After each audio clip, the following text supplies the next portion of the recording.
Years and years ago, on the release of Grand Theft Auto 4's final DLC, The Ballad of Gay Tony, something was added that sent a lot of people into something of a frenzy. It was the first time that the GTA community felt like they had something tangible to cling on to, something to speculate on. Forum posts were made, news articles were written. Was it a hint at Grand Theft Auto 5, or was it something innocent? This is the tale of Liberty City. It's over.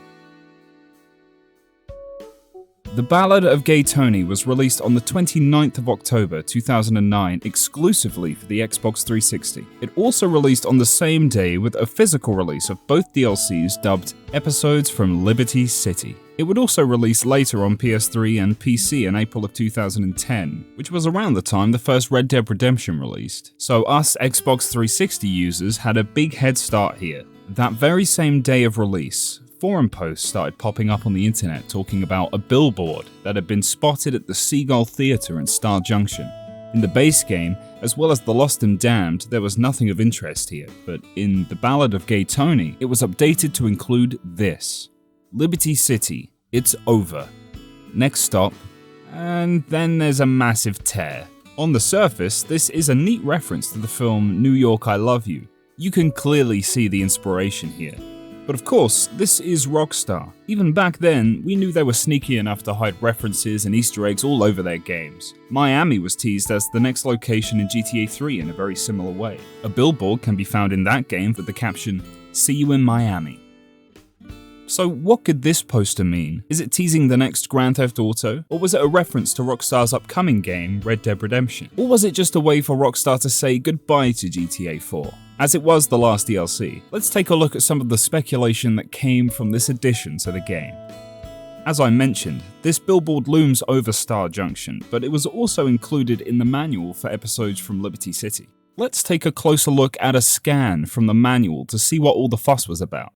At the top, you'll see, "Warning, this is not a movie," and "Official entrant in the Liberty City Film Festival."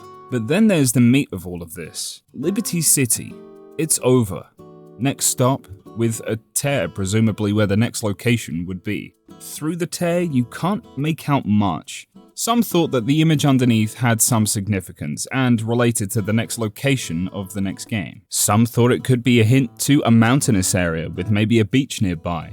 Others took the shape of the tear to be a hint as to where the map might take place. At the bottom, another piece of what was thought to be pertinent information was the red text, "Opens March everywhere." What could this mean? Did this mean we would get news of the next Grand Theft Auto a mere 5 months after The Ballad of Gay Tony? Or was this referencing a different Rockstar game?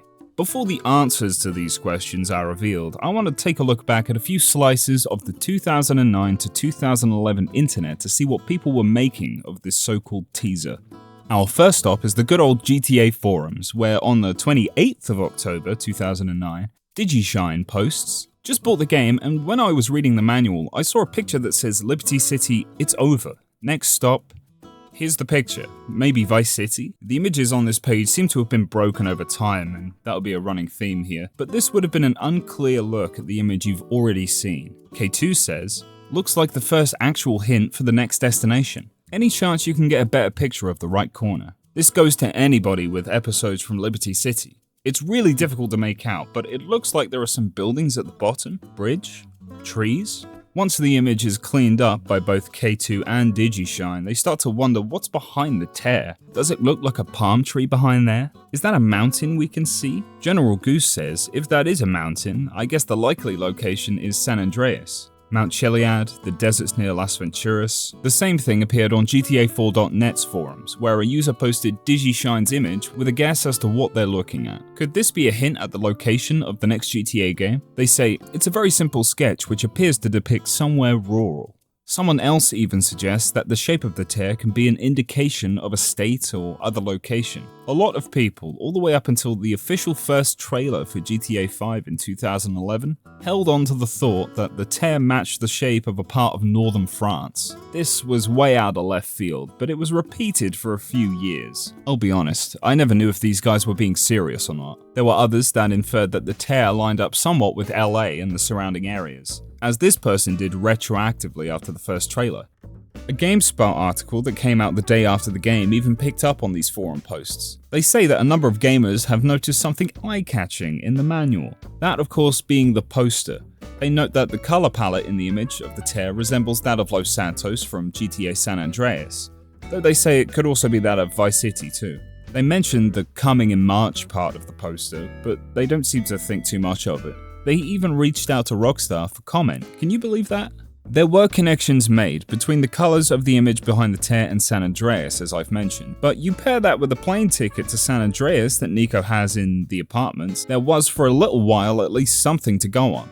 We can also see some of the same discussions happen in other forums. At the time, the next logical step for a lot of people anyway was to go to what was then still Florida. The GTA Wiki forums also had a look into this, where another layer comes into the Vice City theory. This post from someone's blog talks about something they claim to have found in the film studios in Vice City. Unfortunately, the images on this page are broken and no longer display. They claim the poster that's behind the tear appeared in Vice City at this location, but as far as I'm aware, there's no such poster that's been found in Vice City's files. And it's worth noting that the person who posted this is an indie game developer, so this could well have been faked very easily. Back on the GTA Wiki, more questions were being asked. Is the underlying image from Vice City?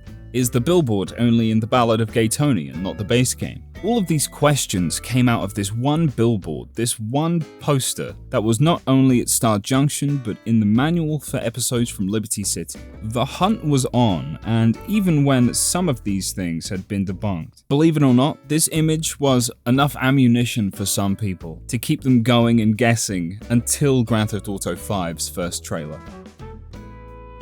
So what's the truth? In reality, the image behind the tear is just an ad for Mollis, something you can find in a few places around the game. It's nothing special as far as I'm aware and is only found in GTA 4. This was pointed out by another user on January 1st, 2010. It didn't take long to be debunked. But that didn't stop people from hanging on to all of the other theories about the tear's shape and the opens march everywhere. I think as GTA fans we can take every little thing a little too seriously sometimes. But Rockstar knows exactly what they're doing. They've managed to put out hints to future projects in most of their games, like I've mentioned before with GTA 3, or even how in the time leading up to the GTA 6 announcement, Rockstar dropping a lot of number 6 imagery. They know exactly what they're doing. But for this, I think they were just saying that Liberty City, the GTA 4, is over, and it's time for the next stop. Whether they meant to go all in on GTA 5 or just that Red Dead Redemption's on its way, I don't think there was anything here. There was not one bit of pertinent information on this entire poster, and it's the funniest part of it all. It's all a meta joke. That's about it. That about wraps up this trip down memory lane. It's a shame we couldn't get anything like this for GTA 6 without the leaks ruining Rockstar's plan to market the thing, but now it's just time to wait for the next trailer or even some screenshots. However long that's gonna take. Thank you all for watching. Don't forget to click that like button if you liked it and subscribe for more content like this. Keep it breezy and take it sleazy.